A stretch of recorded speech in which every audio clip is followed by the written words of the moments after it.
Under the cover of darkness, London was gripped by one of Britain's most prolific sex attackers. It was so meticulously planned as to disclose a huge degree of evil and malevolence. A vile predator who hid behind a trusted profession to drug, rape or assault over 100 women. He's committed offences over a whole number of years. A whole range of people's lives have been seriously affected. We'd got out of the main sort of centre of London and I just started feeling very nauseous and very sick. I knew something wasn't right.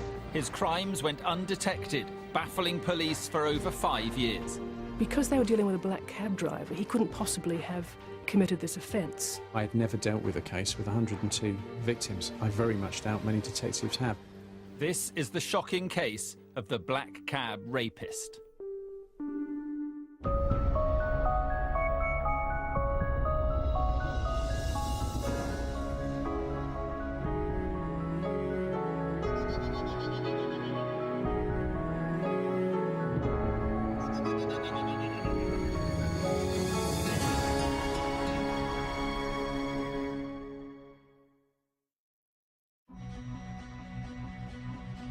2002 marked the beginning of a series of sinister attacks on the streets of London.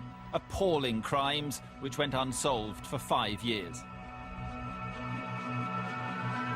It would result in the conviction of Britain's most prolific serial sex attacker. On almost every night of the year in the centre of London, people jump into one of 25,000 black taxis for a speedy and safe journey home. Black cabs are well regulated. They do have a very good reputation. At that time there was a lot of publicity around don't use a minicab, don't use an unregulated cab, use a black cab. So when you see the black cab roll up with that orange sign that says taxi, that's safety. This cabbie was using the cover of a trusted profession to commit unspeakable crimes. In the summer of 2002, a young woman claimed she was drugged and attacked on one such journey home. Many similar incidents were to go undetected right across Greater London over the next few years.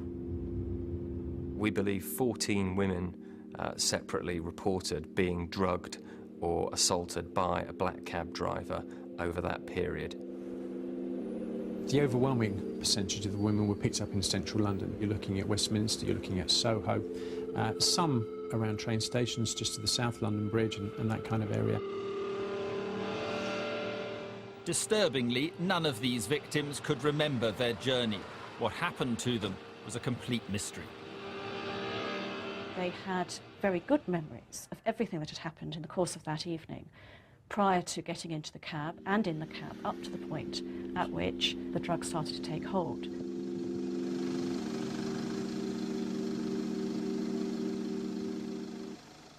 The striking features in this case is how few victims actually came forward at the time. Sarah Craigie was one such person. A routine night out in the capital would become one she will never forget.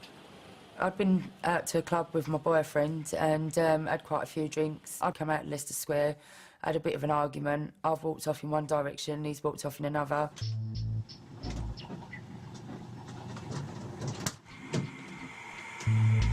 Went to the first taxi and asked him how much it would be to get a cab back to Dagenham. What would normally cost £80. I told him I only had £30 on me, and he said that was not a problem, that he'd rather me get home safely and rather than getting one of these dodgy cabs. I just thought because he was a licensed black taxi driver that he was looking out for me.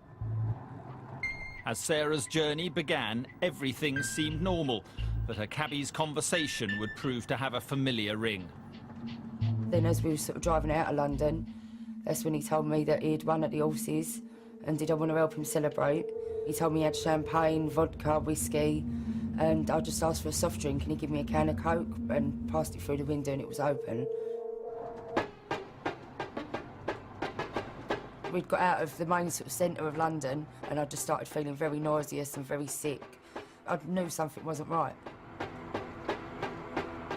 Barely managing to remain conscious, she attempted a cry for help. I texted my boyfriend and I just said to him, I know we've had a big argument, but I need you to meet me, something's not right. Having driven outside the city, the driver informed Sarah he needed to pull over for a toilet break. I thought it was a bit strange because I've never had that before with a black taxi or any taxi. It was like quite a secluded housing estate.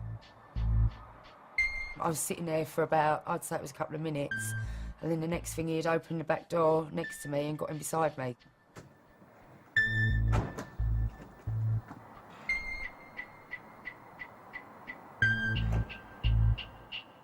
He just showed me the bag of money and showed me what he'd won and just said, like, you're going to help me celebrate, and sort of just sat next to me with a glass of champagne. It wasn't until he sort of sat in the back of the car and showed me this money, this is when my alarm bell started ringing. And I swore at him and said, it's not effing right. That's when he snapped and said, don't get out your pram, I only wanted to celebrate with you, I'll take you home. And sort of huffing and puffing, and got out of the car and got into the front of the car to drive me back. In silence, the cabbie drove her back towards her home in Dagenham.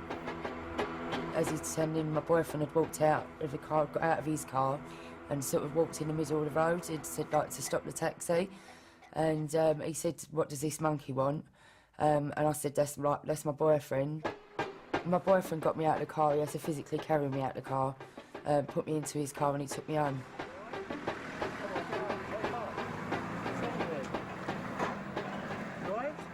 I woke up the following morning and I felt so ill. I felt like all disorientated, as I say, very sick. And that's when I phoned my parents and told my parents what had happened. Sarah had a lucky escape, but like many victims, she didn't report the incident at the time. What no one knew was that many other women were having similar experiences with a black cabbie who had a meticulous plan to drug and rape powerless victims. He'd had a methodology that he's refined over time, and it's a very clear methodology, and it's clearly one that that served its purpose for him. The vast majority of women who he picked up late in the evening or going into the early morning of the following day. He would always come up with a similar sort of patter about, you're my last call of the night, I live very close to where you live, I'm going your way anyway, if you want me to give you a lift it's not a problem, and often offering reduced fare or sometimes no fare. As soon as a female agreed to take his cab, he could begin his well-rehearsed plan. Right from the beginning, he would try and develop a rapport. A lot of the women said that he would call them by their first name. He would ask them lots of questions. They didn't feel threatened by him. They felt that he was someone that could be trusted. They weren't stupid women either. A number of them were young professionals. But I think part of the sexualisation of that is controlling those sorts of women. He always targeted women who looked like they'd had a drink or two because he knew that they'd be more relaxed, they'd be more trusting, they'd be more confident. And then he would pretend to be a bit lonely. He'd claim to have won the lottery or won at a casino or won on the horses and basically ask for them to celebrate with him. His cover story was so well thought out, he even showed off his fake winnings. He would show them a bag full of cash, full of 5s and 10s and £20 notes. That convinced them, well, he's actually real. This guy has won the lottery. A number said they felt sorry for him and they felt they would have a drink with him because he clearly wanted to celebrate. The drinks contained enough drugs to knock them out for at least 2 hours. In the front of his taxi, he kept his toolkits, his bottles and his cups, and what he would do, he would ask the ladies if they would like a drink, and he would have a selection of drinks available for them. This was so meticulously planned as to disclose a huge degree of evil and malevolence. I mean, this was a kit which he took out with him, presumably every night, on the off chance that this would happen, and then homed in on particular victims and committed these desperate offences upon them. Nearly every single woman who he did try this on with did accept a drink, and the next thing they would know would be feeling unconscious, sliding into sleep. The vast majority of attacks were never reported, and those victims who did contact the police were often met with scepticism. Once they couldn't remember anything, that reporting this the next day became an almost impossible task. If you went into a police station and said, I had a really strange experience yesterday, some cab driver offered me a drink and then I seemed to lose consciousness, I think the police would say, well, I'm sorry, but we're not sure criminal offence has been committed. No one was aware of the extent of these attacks, but how was it possible for police to remain in the dark for so long? Because he was a taxi driver, he was all over London, he was in the outskirts of London, he was in the home counties. So the intelligence, as it were, on these various offences didn't get linked. There are 32 police boroughs in London. They don't always talk to each other all the time as much as they should. Computer systems are only as good as the information that is fed into them by a human being. Right up until the end of 2006, the offences that had been reported to police at that stage were very different. The descriptions were very different. The methodology was very different. Effectively, they ranged from a serious sexual offence to a more minor curb crawling type offence. In July 2007, one attack would gift the police the evidence necessary to catch their man. But would they follow it through? The police, for years, had been unaware that there was a serial sex offender on the loose in London driving a licensed black cab. This was their golden opportunity to wake up and notice it, and they blew it. From the summer of 2002, a number of attacks were being perpetrated on women across London. Little did anyone know, but there was a serious sexual predator on the loose with the perfect cover, a black cab. In July 2007, an attack with all the usual hallmarks was reported, but this time a vital piece of evidence was gifted to the police. A student from Greenwich University picked up a black cab in the West End of London. She was offered and accepted a drink from the driver. Her friends had said that she hadn't been drinking. She herself had said she hadn't been drinking, or certainly not in any significant quantity. And yet clearly she was hugely intoxicated by the time she got to her home address in Greenwich. The last thing she remembers is drinking in the back of the cab. She had no memory of anything else until the next day. This is the first time that a black cab driver had come into the frame, as it were, for an offence. Once Greenwich police were contacted, 2 officers investigated her story, but she claims they didn't take her allegations seriously. There was a kind of mindset there where, because they were dealing with a black cab driver, he couldn't possibly have committed this offence. Police then seized CCTV footage from outside her halls of residence. You could see the lady in question walking on the CCTV away from the cab and then up towards where she lived. And she was clearly unsteady on her feet, and clearly something had happened to her.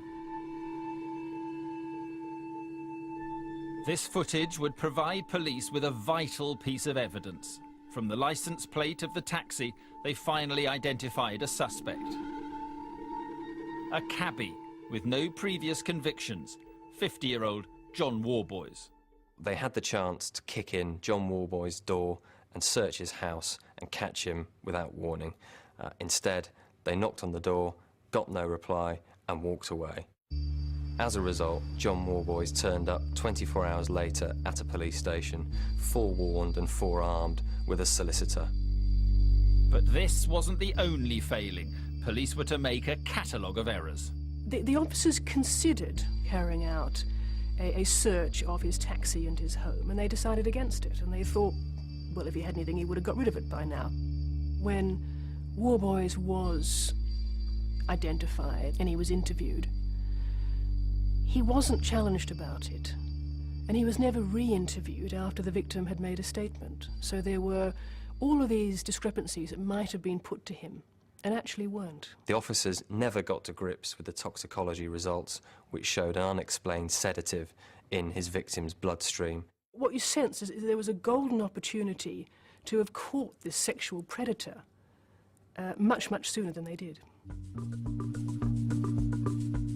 police had totally failed to seize their golden opportunity, and Warboys slipped through the net. But who was this elusive cabbie?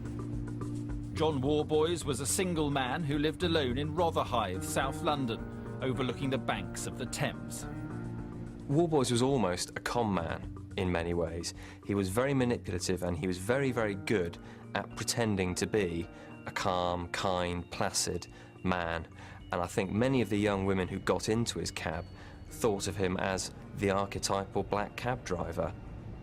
Most of his female friends all describe him as the perfect gentleman. He'd stand up the moment a woman walked into the room. He'd send birthday cards, even to ex-girlfriends. He was that kind of very thoughtful man, at least on the surface. This very much is someone that is very obsessionally predatory, and is able to come across as quite avuncular, quite a nice guy, someone's dad. In his early life, Warboys had an obsession for female company and made the decision, aged 30, to embark on a career which would give him access to women he desired. He turned to stripping in the sort of mid-80s and was initially very successful. He did it under the name Terry the Minder. He danced to the music from the Dennis Waterman show, and he was earning up to £1,000 a week. One of the normal guys, nothing out of the ordinary, bit out of shape and not your typical male stripper, in my opinion. All the other guys round about then in their prime sort of trained a lot, and John didn't look like he sort of done a lot of that. I first met John, I actually booked him for my niece for her 21st birthday party as a surprise. And as you guess what, I'm one of them silly strippergrams, right? Now, ladies and gentlemen, I'm rather a big boy, so when I do get it out, duck your head, it's like a Dalek. It's from side to side. He came in dressed as a dirty old man. He always came out dressed like that, because when the girls actually saw him like that, they used to sort of shy away from him. Will you be gentle with me, because I'm more scared of you than what you are of me, right? But then once he took his, balaclava off and his clothes, and he realised how good-looking he was, then they were completely different. All the girls thought he was absolutely fantastic, because he was a comedy stripper. He wasn't a serious stripper. John Warboys might not have been a typical male stripper, but his intentions were clear. He was a womaniser, definitely. His act was get in amongst the girls, get the lotion out, get the bananas out, get the fresh cream out. There's someone who doesn't really know what they're doing, but they're using the job to meet women and get amongst the women. When he was stripping, he loved the attention, he loved getting involved, he loved the after-show party where he would ply women with drink and have sex with them. In 1991, Warboys met and married Jean Clayton, but this didn't stop him trying to procure intoxicated women. His ex-wife has spoken about how he would follow drunk women home, even during his marriage, hoping to have sex with them. The marriage broke down in 1995 after turning violent and abusive. Incredibly, even at this time, Warboys had started to experiment with ways of incapacitating women. Jan Reynolds went out for a date with Warboys after one of his shows. After we'd spent the evening out, we came back to his place. We then, which I never do on a first date, never, but because he was so irresistible, we had a sexual relationship. After a successful first date, Jan hadn't heard anything for several weeks, but eventually Warboys got in touch to arrange a second meeting. Only this time, he had something more sinister in mind. On the second date, he cooked a meal for me, and after I'd had 2 or 3 glasses of wine, I felt quite woozy, lightheaded. I felt ill. I never knew anything else whatsoever, not at all, until I woke up the next morning in his bed. And I asked him how I got there. He sort of laughed and chuckled and said, "You'd had quite a bit to drink last night." And I said to him, "No way." It was only about 2 or 3 glasses of wine, but I knew then that there was something not quite right. I felt very angry, very ashamed going home on the bus, to think that he could have done something to my drink.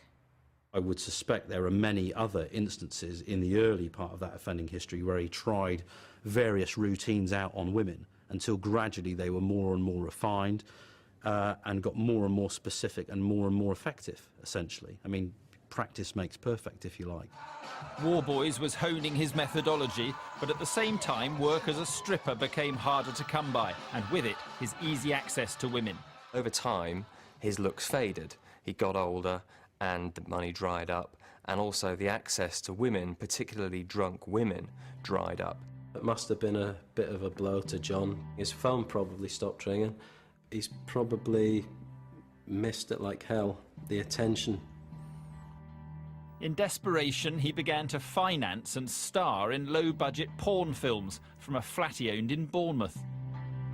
Neighbours at the time who remembered a string of women sort of turning up at this flat without an explanation, very strange sounds coming from inside. In 1996, Warboys decided to change careers. A job which would give him access to the females he craved. He began training to become a black cab driver. What is entirely plausible in this case is, as you have with some paedophiles, who will go into employment with the specific aim of using that as a direct conduit to victims, it wouldn't surprise me at all if Warboys saw becoming a black cab driver as a very opportune employment device to procure specific types of victims. One sense that it was his whole life, that his whole mission was not necessarily to be a taxi driver and earn proper money, but to use his employment in order to satisfy his perverted lust. Warboys had seemingly embarked on a job which gave him one-on-one access to the type of females he desired. But how was it possible for him to get women to do what he wanted? Mr. Warboys was not an aggressive man. He was an extremely mild-mannered man. To achieve his aims, he was never going to run up behind somebody and drag them off the streets. So therefore, to achieve his aim, which was sexual, he had to think up a way in which his victims were going to be complicit in what he wanted. Most rapists want some form of reaction from their victims. I think what is quite unusual about Warboys is he wanted pretty much prone, unconscious victims. So no interaction or reaction at all at either a physical level or an emotional level. John Warboys had been experimenting with drugging women and had discovered a potent cocktail using easily obtainable over-the-counter pharmaceuticals. One drug was used. In some cases, more than one. There'd been a combination of two drugs. One of those was an over-the-counter medication for insomnia.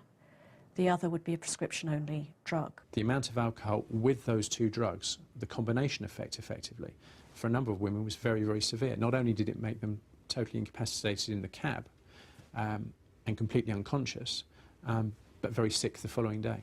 And that, of course, is the seriousness of the crime, that for a whole number of women, they're not sure what happened to them in the back of that cab.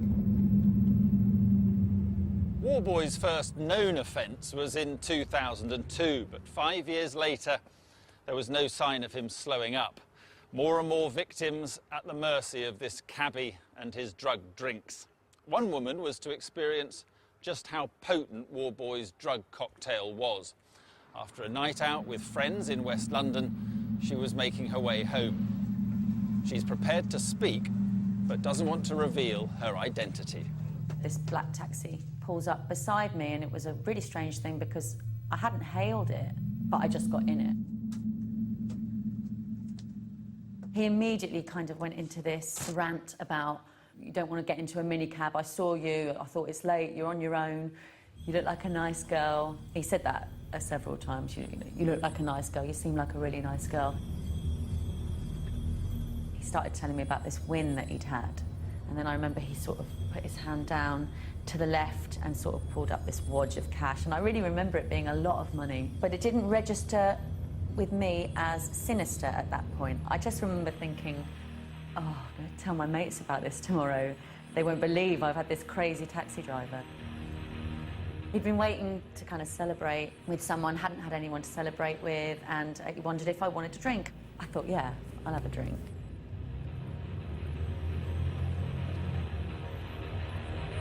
As the taxi got near to the woman's home, the cabbie pulled up in a dark and deserted part of the street. I remember saying something like, "Why are we going this way? What are you doing?" And he said, "Oh, I'm just going to pull up here and have a little drink with you, and then I'll take you back to your flat." The last thing I remember him doing was getting out of the front of the taxi and getting into the back with me. I remember this feeling of sort of slipping into a sort of unconsciousness and thinking, yeah, this isn't good. My next memory is 2 o'clock the next afternoon, waking up fully clothed with my shoes still on. Work had been ringing me. My boyfriend had been trying to get in touch, and I'd just been totally out of it. Unbeknown to her, Warboys had let himself into her flat. He then woke up her boyfriend and told him to get his girlfriend out of the cab as she'd had too much to drink.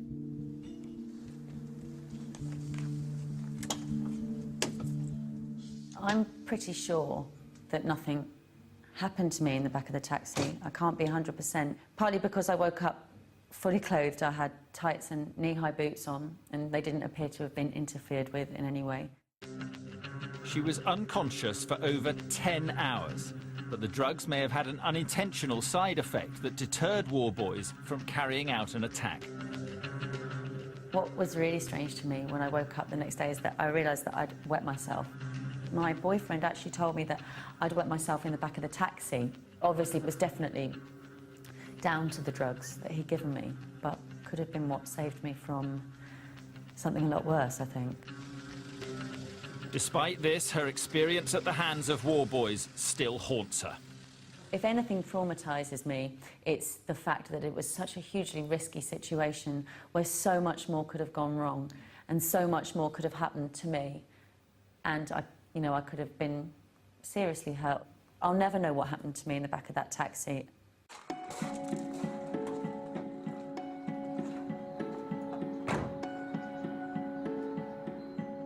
Like many victims, this woman felt too embarrassed to contact police at the time.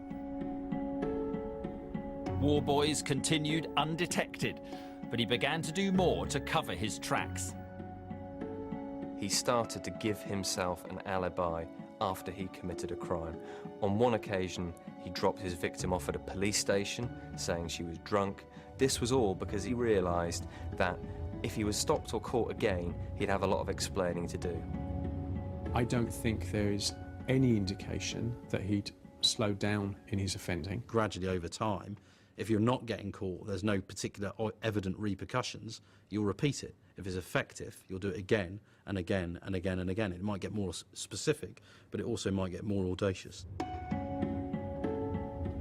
Despite his numerous attacks, police were still unaware there was a serial sex attacker. In December 2007, all this was about to change. There was evidence for a number of the women that they'd been drugged. There was evidence that they'd been sexually assaulted. But only in one case did the evidence amount to a woman having a recollection of rape having actually occurred.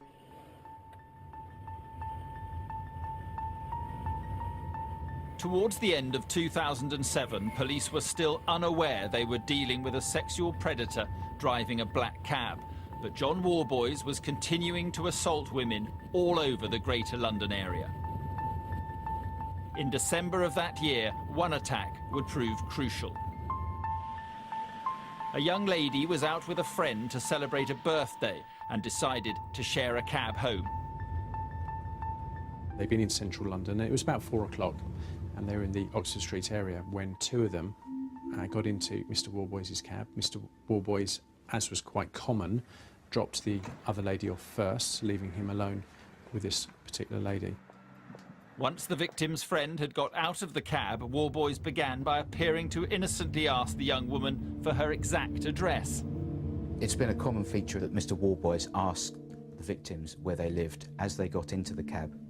After he'd given them drink, they got progressively worse, and he knew that he wouldn't be able to communicate with them by the time he got them home. Once he had established her destination, he could begin his usual routine. He said he won £47,000 at a casino. This would be typical of his methodology, the way he would speak to someone. Again, he offered her a drink that she accepted. Warboys thought he'd perfected his cocktail of drugs, so they knocked out his victims. But on this occasion, things did not go to plan.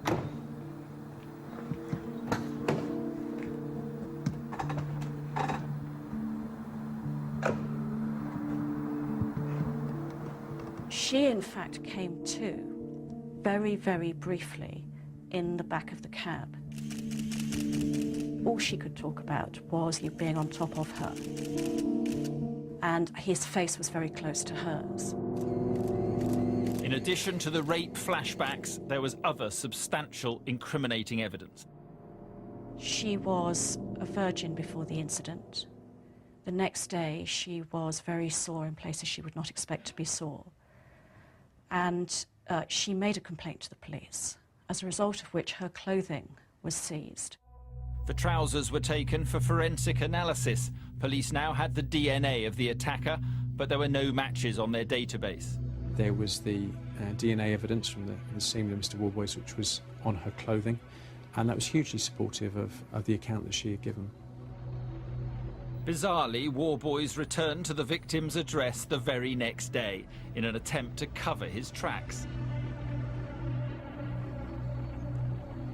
He left a note through the door with some money in it, money that he said that she had left as his fare in the cab the night before.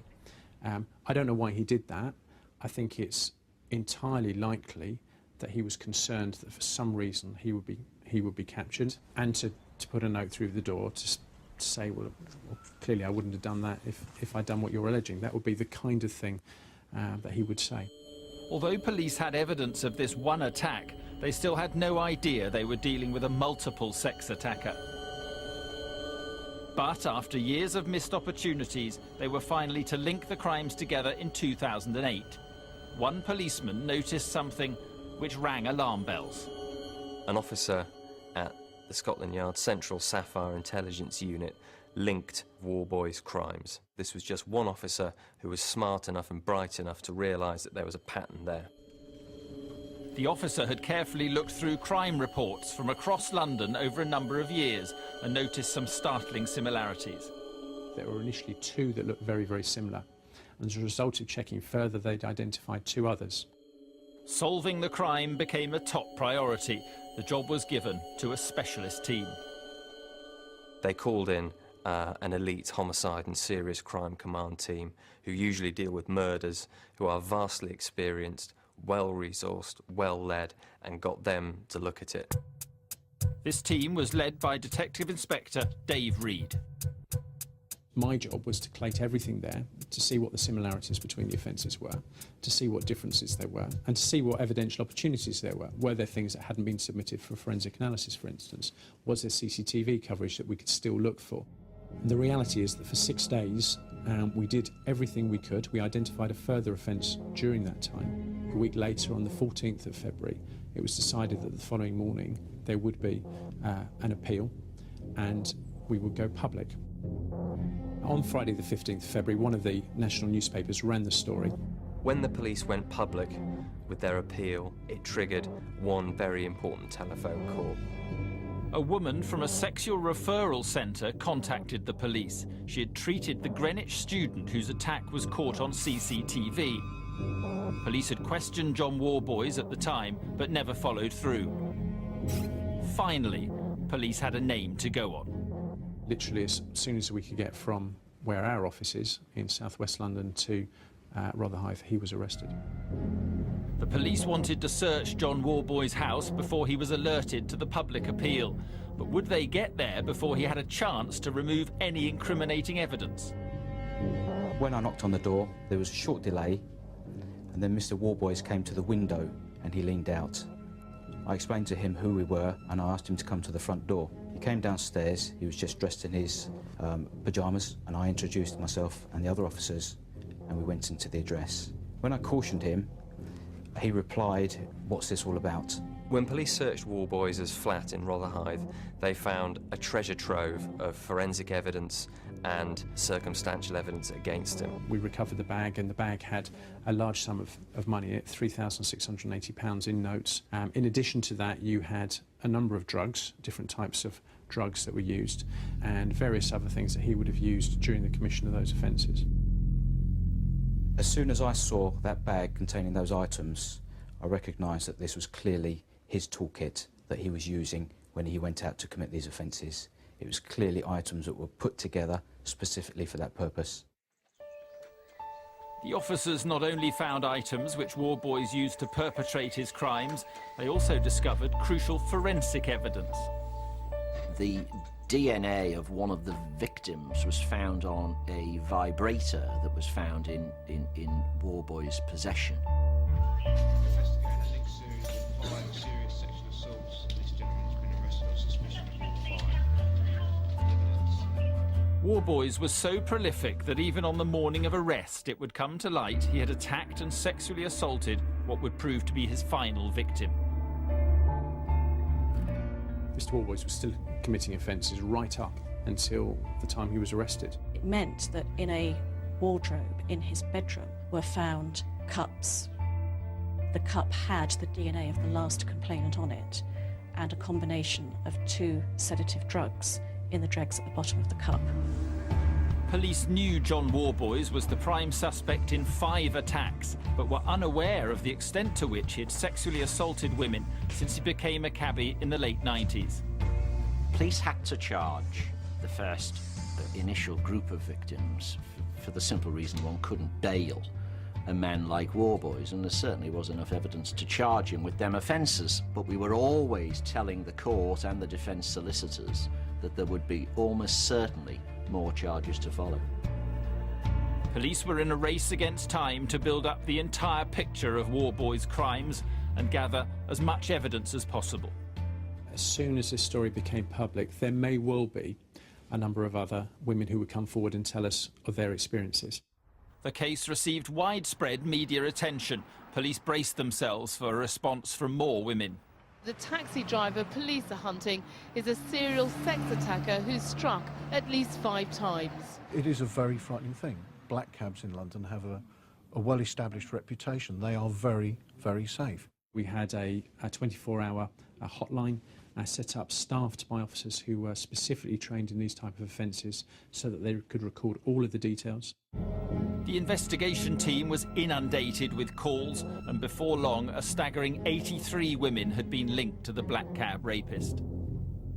It's very unusual to get this number of victims in any case, let alone a case involving such horrible offences such as these.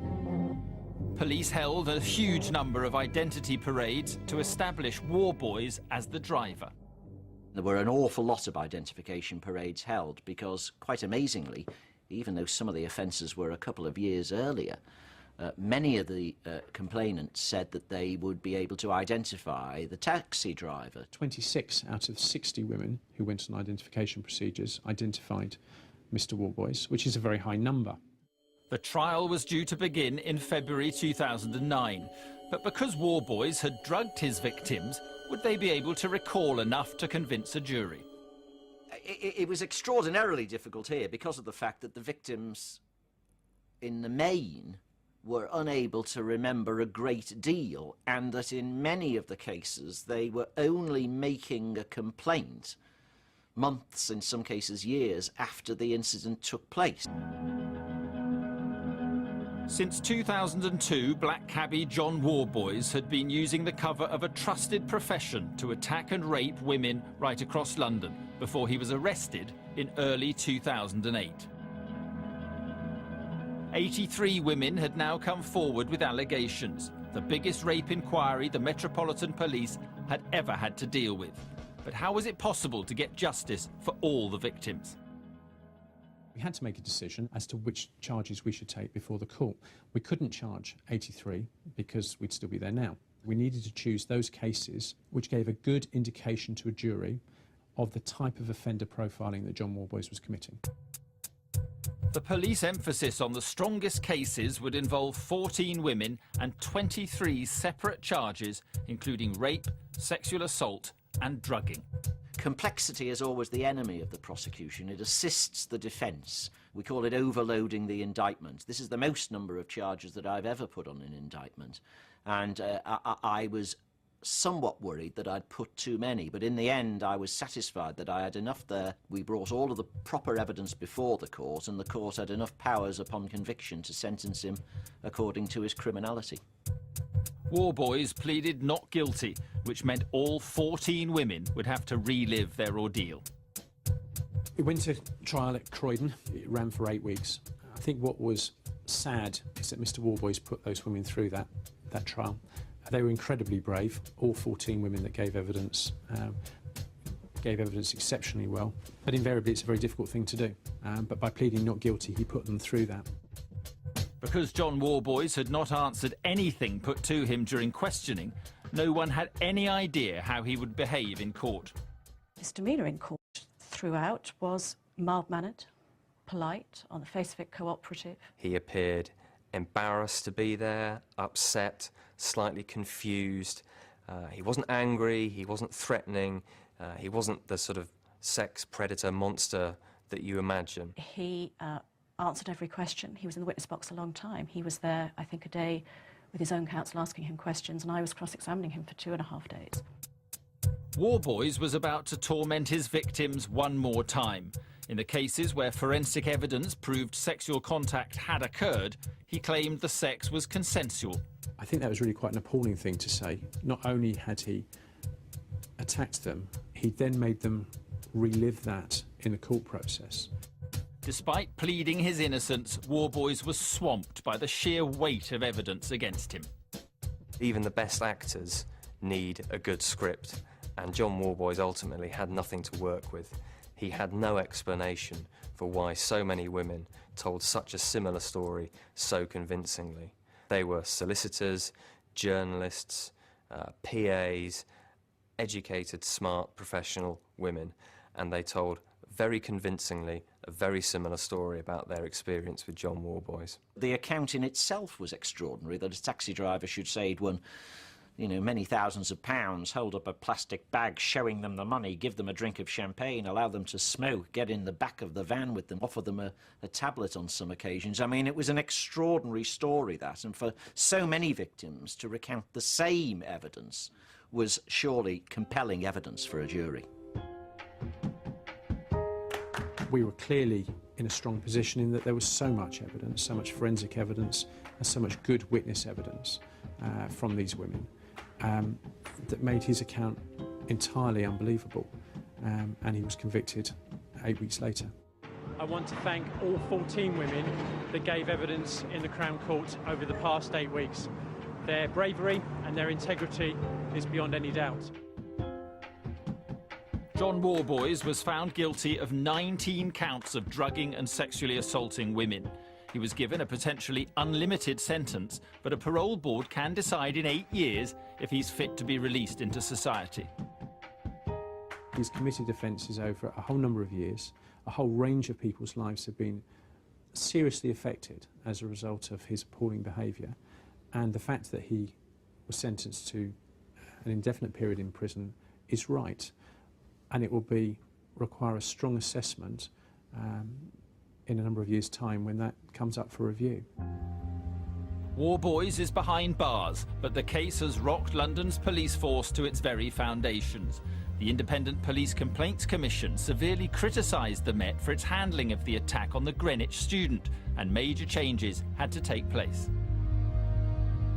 One of the issues the Met themselves identified was a lack of systemic ability to gather the intelligence and link offences, especially when committed across a number of different boroughs.